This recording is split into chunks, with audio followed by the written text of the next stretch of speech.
I do think it violates that kind of fundamental campaign tenet, which is it's fine to attack your opponent, but you should really stay away from attacking the electorate. The other thing that's problematic about it is that Donald Trump has attacked her as a bigot over and over again, right? And there was never, before this moment, there was never a time in which you could kind of justify that, where she had said anything that actually kind of met the dictionary definition of bigoted. This comment kind of gets very close to the dictionary definition of bigoted, so it gives Trump a talking point that he'll go back to again and again.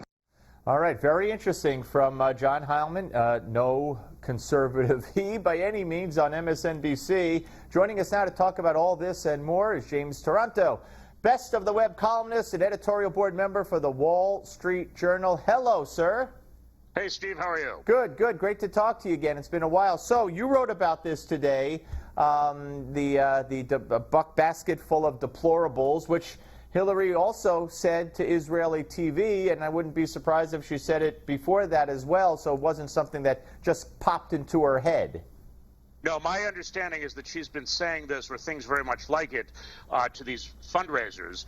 The previous fundraisers were not open to the media, and I think what happened here was that her campaign decided they needed a change of pace, so they started being more open to media. Remember last week they allowed the reporters on the plane and so forth. And so I think they decided to open this one to the media, and it just didn't occur to them because, you know, this speaks a certain recklessness on her part. It didn't occur to them that this was something that she didn't really want reported, that she was saying this to her donors. We've had candidates before disparage their rivals in front of friendly crowds, not knowing the media was present. You remember Barack Obama referring to Mrs. Clinton's supporters as bitter clingers in the spring of 2008, and then Mitt Romney and his surreptitiously recorded 47% comment in 2012. But I think this is much, much worse, and I think that while I agree with the general thrust of Mr. Heilman's comments, I don't think he goes nearly far enough. I think this is one of the ugliest things any American politician has said in recent memory. Wow, that is saying something. And you know what? Because what she's doing here, we know, for instance, from the latest CNN poll that by 20% he's winning with married women.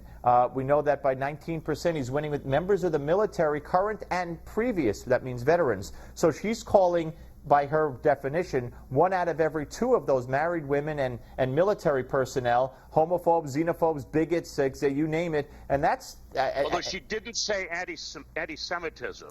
That was a pointed omission, and I think it tells us something about the state of the left and democratic politics today. And, I mean, it's true that there are Trump supporters who express deplorable views, including anti-Semitism. I've seen them on Twitter.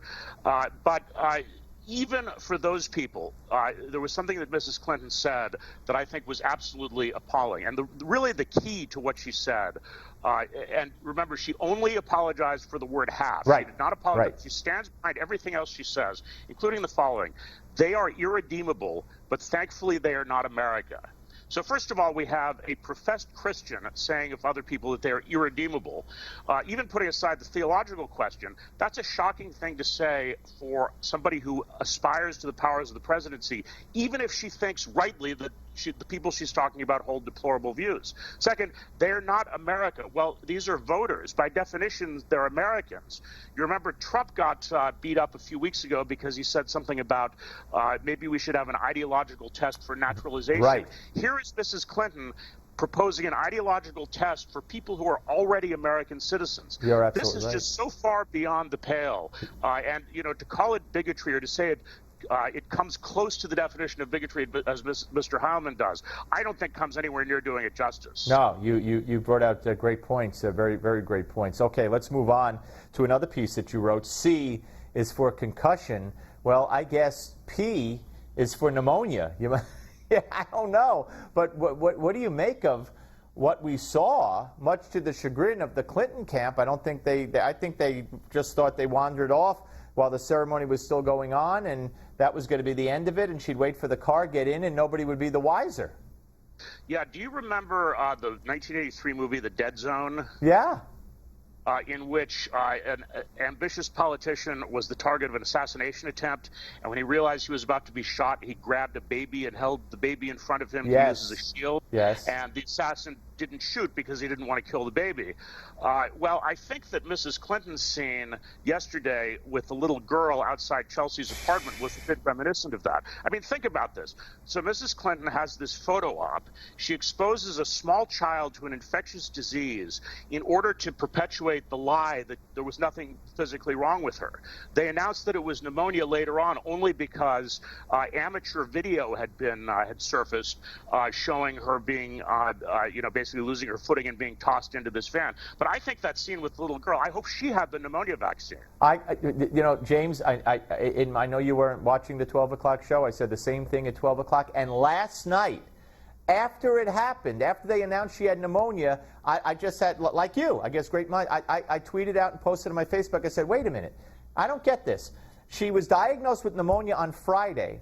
She's standing Sunday in a crowd with prominent politicians on Sunday, contagious for pneumonia, and then she knows she has pneumonia, and before she tells us, and calls over a little girl, bends down and puts her hands on the little girl. I said, what's wrong with this? Yeah, I mean, that just seems sociopathic. Yeah, well, yeah, there's a lot of names for it. All right, so let me ask you this. We are, I don't know, what, 2 weeks away from the debate? I think Saturday might be 1 week away from the debate. 2 weeks from today. Yeah. It's Monday the 26th. Okay, so there you go. I mean, there's no way to tell this, but I don't know. Is she capable? Will she claim that she's still recuperating? Is she capable of standing and debating for 2 hours? You tell me what you think. You're asking me to predict the future, and I find it much easier to predict the past. I was going to say, well, as opposed to predicting the past, yes, I guess I am. I will say that as early as March, I speculated that if the tickets were Trump versus Mrs. Clinton, it's possible that we wouldn't get debates, because I could imagine either one of them sitting on a big lead, declining to debate. Well, that hasn't happened, yeah. Right. Mrs. Clinton would say, this man is so vulgar, I think it would be, it's an insult to the country that he's the nominee. Right. I'm not going to deign to debate him. And Trump would say he thinks the moderators are going to be unfair. I mean, he actually did refuse to debate a couple of times during the Republican nomination process. Once they held a 6-man debate without him, and once the debate was canceled because So we got 20 seconds. We got 20 seconds. Is she going to do it?